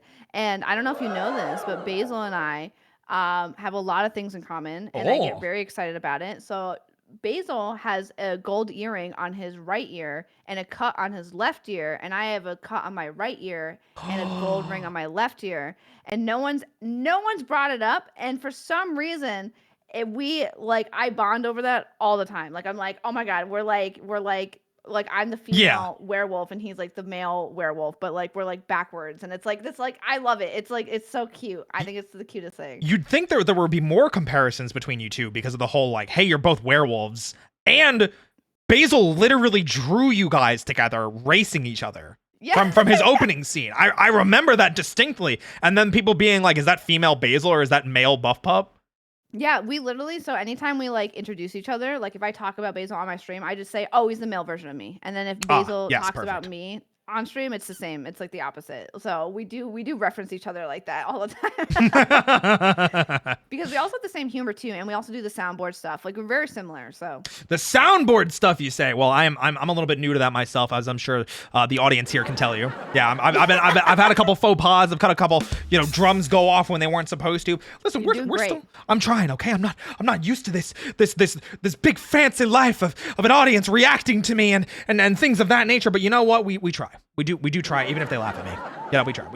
You're doing great. Thank you. Appreciate it. So, aside from that, we talked a little bit about your plans for the future. Obviously, like I said, new buff model is coming and everything like that. Is there anything else that maybe you have coming in the future you haven't talked too much about or a surprise that people haven't asked you about? I actually have an outfit debut for the new model coming out later that I talked about a couple times on stream, but I haven't really publicly talked about it. Whoa, you're getting the scoop here. And it's Corpa related because I don't know if you know, but like in our chat, we always have like this Corpa meeting thing when the hype train happens, and it's like became this running joke. And the joke is that the chat runs a corporate office, and I'm not allowed to be there. Like I'm not allowed to be there. I'm not allowed to work there. I'm not allowed to be the boss. I'm not allowed to do anything. So they just make fun of me the entire time, and they just like sit there with their cute little suits and like throw money at me and just laugh at me. And that's the running joke. So you're just gonna be sitting on a pile of money? Is that like your outfit? You just completely nude, just in money. Got it. Understood. Buff the trendsetter said, forget clothes, just give me money. Yeah. I understand. Yeah, now I get it. No, that's exciting to already be talking about having a new outfit for a model that hasn't even debuted yet. That's really exciting stuff. Yeah, I plan stuff so far in advance Hmm. that it gets to the point where I actually have up until I think fall of next year planned. So, Wait, fall of next year, as in fall 2024? yeah. Huh? I get way too crazy about planning stuff. I thought I got crazy about planning stuff because back when I did the cafe streams and they were starting to like do well, I Mhm. I planned 3 months of content. I did June, July, and August, and Mhm. I was ready to die. I hated it because there were so many times where like people would be like, "Hey, do you want to collab? Hey, do you want to play this game?" And I'd be like, "Nope." That day is full already, and that day is booked doing XYZ, and I had to say no for 3 months. How do you plan that far ahead, huh? Well, it's a lot of like events. So like luckily when it comes to streams, I just get on stream. I don't know what the hell I'm doing. Oh, okay, fair. Like so that's good. But when it comes to like debuts and now VTuber stuff, it's very you got to be like planning way far in advance For for sure. that kind of stuff. Absolutely. No, that's great to hear. I'm glad to hear that you are so much more ready and prepared than I clearly am. I'm gonna have to take a page out of Buff's book here. No, you don't. I'm dying inside. You don't want to do that. Listen, I have said this several times before, and my audience can definitely tell you, or my friends. I very much stress when I'm not busy. I'm very oh my much God, the type. same. Yeah, I literally, if I'm not on fire, I'm on fire. Yeah. Because like I hate it. I hate Yep. not being busy and things of that nature. I don't know how to relax. I was like you were saying earlier, if you're just sitting there like playing a game, it's like, am I just being lazy? Like, should I be making this into content? Should I be doing something with this? Which is so bad because like you burn out so fast and it's not healthy to do. Like it's very bad to do. But as somebody who grew up in a chaotic environment, I like to be chaotic in my environment. Hey, that makes sense to me. That's why I was really excited to be able to bring you on for this. I'm excited to have Shia on Monday because Ooh. like that new idea of like doing content for the sake of like, this is content and not just, hey, I had you on and we talked. It's, hey, we're doing this talk show, or with Shia, it's, hey, we're doing this mystery baking stream where I have no idea what I'm making and Shia is ratatouilleing me. Yeah. Yeah. He told me that he accidentally showed you the recipe first time and he had to get a new one. And I was like, you silly. Like Yeah, it was literally like part of the whole bit, and I'm probably gonna redo this a couple times because I really like baking and cooking, and I was always kind of afraid of doing it because I'm like, I know this is a dumb reason too, but I'm much better about it now. But like you think of like VTubing and you think of cooking or food, you think onigiri. I'm like, I'm already trying to move away from people comparing me to other people. I'm like, I don't need to be called like the baking onigiri. I don't need to be called the Papa-mite, copier, like anything like that. But no, it's fun to kind of just do the silliness. It's fun to put on a good show without worrying about the live aspect of it, and instead of thinking the content to come later.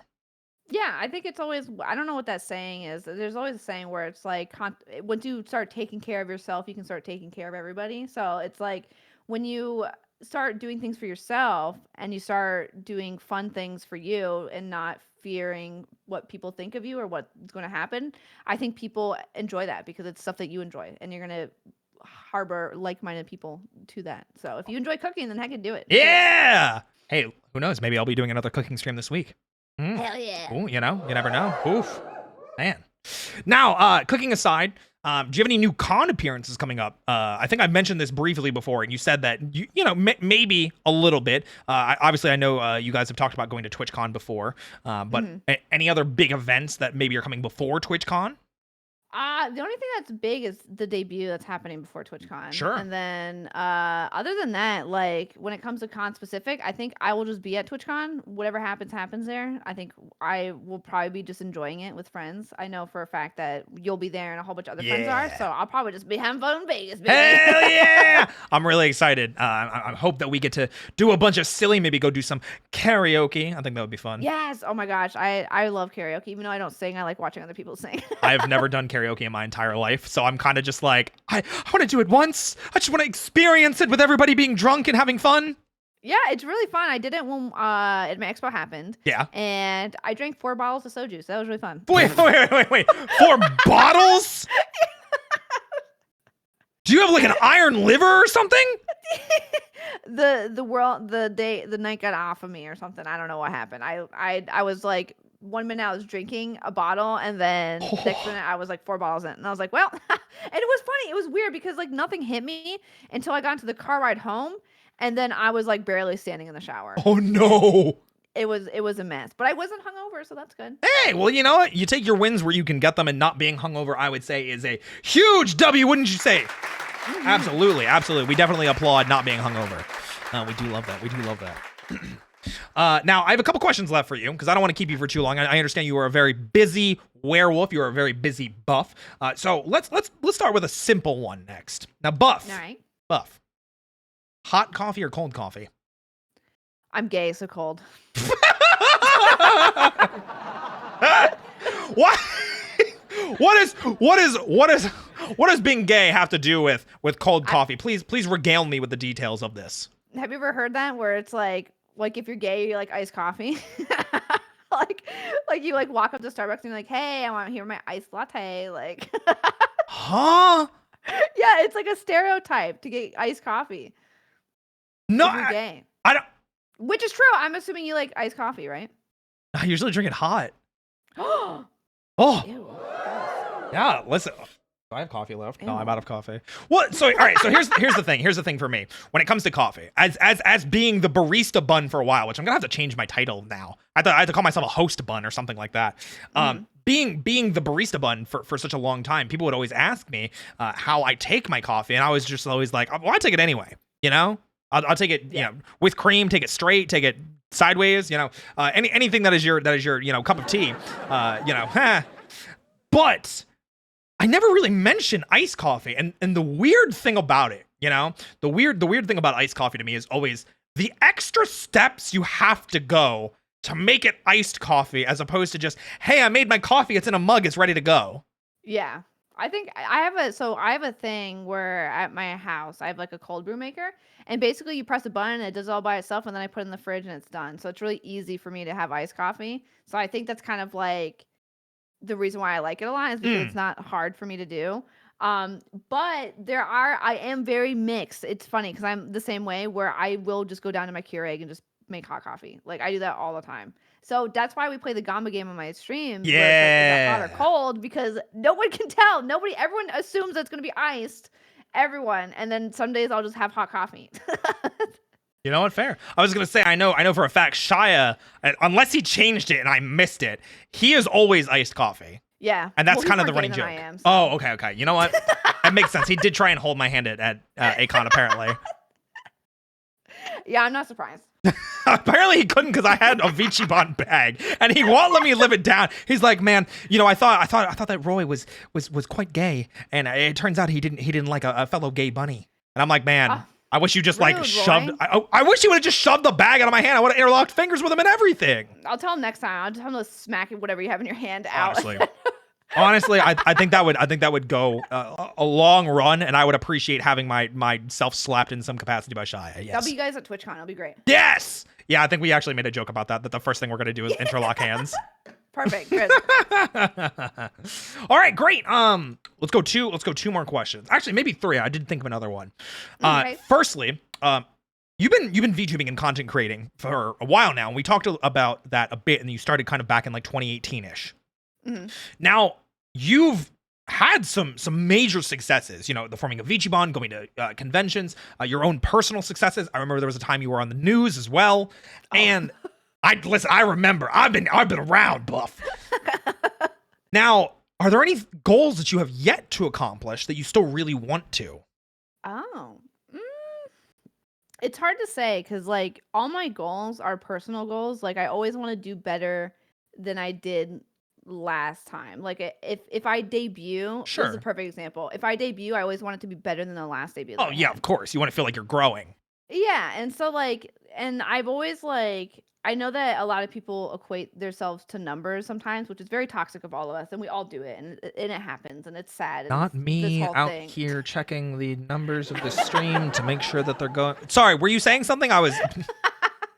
But like, I try really hard not to do that, and I feel like I've been very good about it for the past year. And so what I've been trying to do instead is that when I do something on stream is that if I'm having a fun time and I make a little like you know when you go into the doctor's office and you have like that scale where it's like your pain level is 0 from 10. What is your pain level? I always equate to how much fun did I have that day and what's on that scale, and I write it down every single day in my head about what scale I had. So if it's like, oh, I had like an 8, that's better than a 5. So and yesterday was a 5, so that's good, and that's been keeping me pretty stable, I will say. Jeez, sounds like I need to pick your brain on that stuff then. I gotta learn how to be better about like being happy with content. What the heck, man? Yeah, so I don't know. I it's hard for me to come up with goals is because I don't really I go by day just because I feel like I'm mentally better doing it day by day instead of trying to be like by the October of blah blah blah I'm going to be here, because all you're doing is setting yourself up for disappointment if it doesn't happen. Sure. So. No, I definitely get that. And I think the advice that you're offering right now and what you're saying makes total sense. It's definitely something that I myself appreciate, I agree with, and I'm sure many in the audience also agree. But the question I think I'd like to rephrase a little bit, if you're okay with that, is there something that you really want to do? It doesn't have to be content necessarily related or like, hey, I want to have this number or be this big or be this famous. But like, let's say you want to be a guest at a convention, or like you want to work with somebody, or you want to have your own animation come out, or you know, anything. I really want to voice act. I think that's like the one thing I want to do. Yeah, I want to learn how to voice act. I want to go take classes, and I want to learn how to be a different voice actor than doing an annoying kid, because that's the only voice I can do. wait, can we get an example? Yeah, I do it on stream all the time. It makes my chat laugh. But it's literally like, Mom, I want to play on the Xbox today. I'm so sick of this. My friend. Oh my god. That's so good, though. It's my turn to play on the Xbox, and I want to play the Roblox game that my brother played. And it's just an annoying kid. That's all I can do. That's amazing. Because I have a whiny voice. So here's the glorious thing, though. And I don't know if you are familiar with this. For me, at least, I have been practicing and learning voice acting. Yeah, I put out a demo reel and everything. I've trained professionally and stuff like that. And the biggest thing that I can tell you with voice acting is it's not about the voice that you can do. It's about being convincing and being the character. And the acting. The acting is the most important thing that you can do. So even if you don't like maybe the you know, your puff kid, as people in the audience are mentioning, you can do other things and even use your normal voice, or even just slight tonal changes. You know, you can go a little bit higher. You can go a little bit lower, and that's all you need. You know, look at Matt Mercer, man of 1,000 freaking voices. DM's Critical Role is a freaking legend. Crom and Fire Emblem is probably, I think, one of the roles that he's most commonly known for, now especially. But the voices that he always does now in games, it's Matt Mercer's voice. It's the Matt Mercer voice, and he does it, and he gets cast for it because it's his voice that he can act well in. Yeah, I don't know. I've always been told that like my vocal range has been pretty good. Like I can go really high and pretty low, but I also have a very weird voice. A lot of people say that when I don't know. It's not like a bad like remark. It's always a good remark. It's always like, I've never heard a voice like yours. Yours is very interesting. Like it's very unique. I've never heard that before. And I think it's just because the way I laugh and the way that I like pronounce things and like just this like weird nasally tone I have, like I feel like just isn't common. So like, I don't know. It always makes me like excited because I'm like, oh, well, I could use that to my advantage. Like that. I always, every time I find like a weird quirk about myself, I'm like, how do I use this into something? Yeah, like, of course. And I've tried singing before. I'm not very good at singing. You and me both. I have asthma, so like holding a note is really difficult. Like my voice just shakes. I've been talking to Shia about it because I've been taking singing lessons and working on a cover, and it's like cute. I'm just like, anytime I go to record it, I'm just like, I don't know, man. Like I'm having fun with this, but I feel like I sound like Dookie Water. Well, it's funny because the advice that you gave me, where it's like you just have to be convincing enough, that's what Shia tells me. He's like, you just have to believe that you can sing. Like he's like that's literally all it is. It's like finding songs that your voice resonates with and just believing you can do it. Like that's it. It's so funny you say that. My singing coach literally said that today. It was literally, it's it was weird. literally a note she had for something that we were working on, and then I sang it with more confidence the next time, and she's like, "What did you change?" And I was like, "I don't know. I said F it. You know, I probably can't sing this well, but if I can, then great. This go, just go, just go." It's so funny how like I always thought that the phrase "fake it till you make it" was like the stupidest Yes! phrase. I always thought that was so dumb. I was like, "What do you mean fake it till you make it?" Like I have to be good at it. I have to be good at it, or I'm not doing it. But then the more I like got older and the more that I did like content creation, I was like, it really is just about faking it. It till you really make it. is. Like it's crazy. It's insane. I mean, that's what all this is. Like, I don't know how to be a late night talk show host. I'm just doing it. Like, you know how many mistakes that I've made tonight? How many tech issues we've had? We don't care because instead we just go. We just make it happen. F it, we'll do it live. Real. True. Actual and factual. All right, let's shift gears. I've got 2 questions left. So one of them is actually something I meant to ask earlier, and I forgot to write it down, forgot it, then remembered it, which is I feel like pretty common for people in our line of work. You mentioned doing a lot of NSFW content before. Mm-hmm. Have you ever considered delving back into that now that it feels like it's in VTubing especially, it feels like it is almost more widely accepted.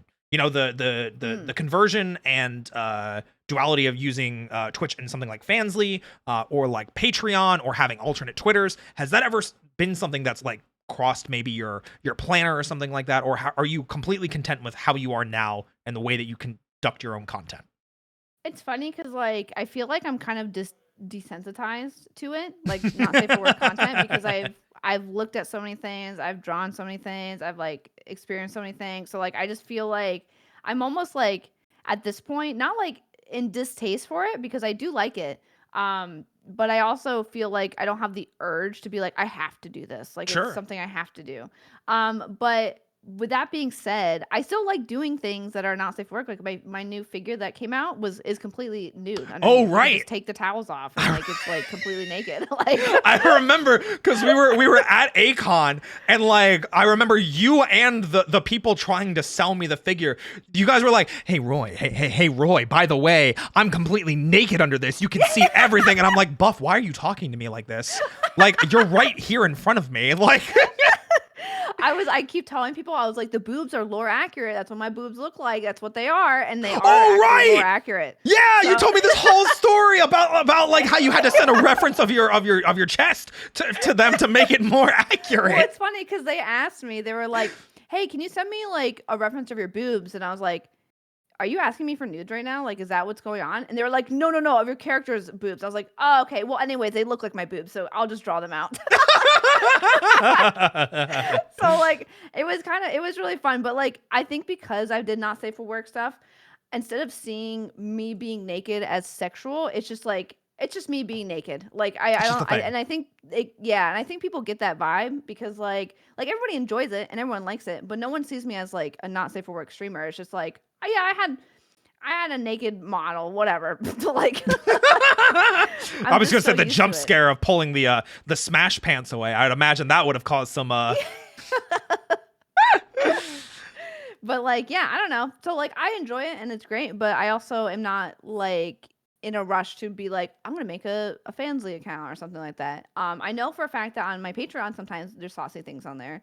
But it's only every once in a while when like stuff like the figurine comes up and sure. like whips of that come up and like drawings.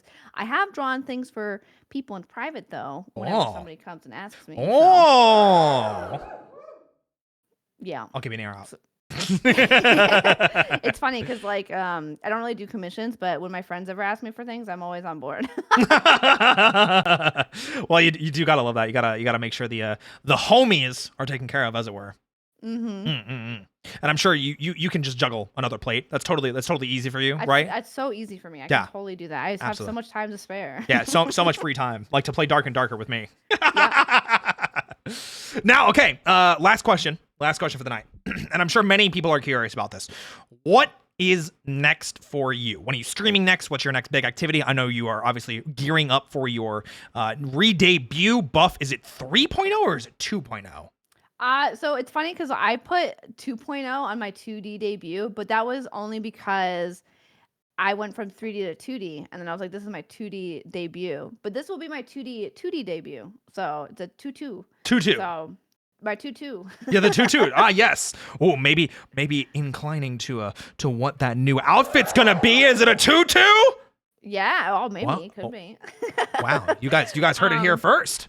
Yeah. But other than that, I mean, it's just debut stuff. Working on stuff with VTuber, making sure that because not only am I doing stuff, but everyone else is doing things too. So and we all work on that stuff together. So it's not am I doing one debut, it's me doing 4 other people things with them. Gosh. So Yeah, I would imagine, and I would also follow up imagine, and you can confirm, deny, do whatever you like to this.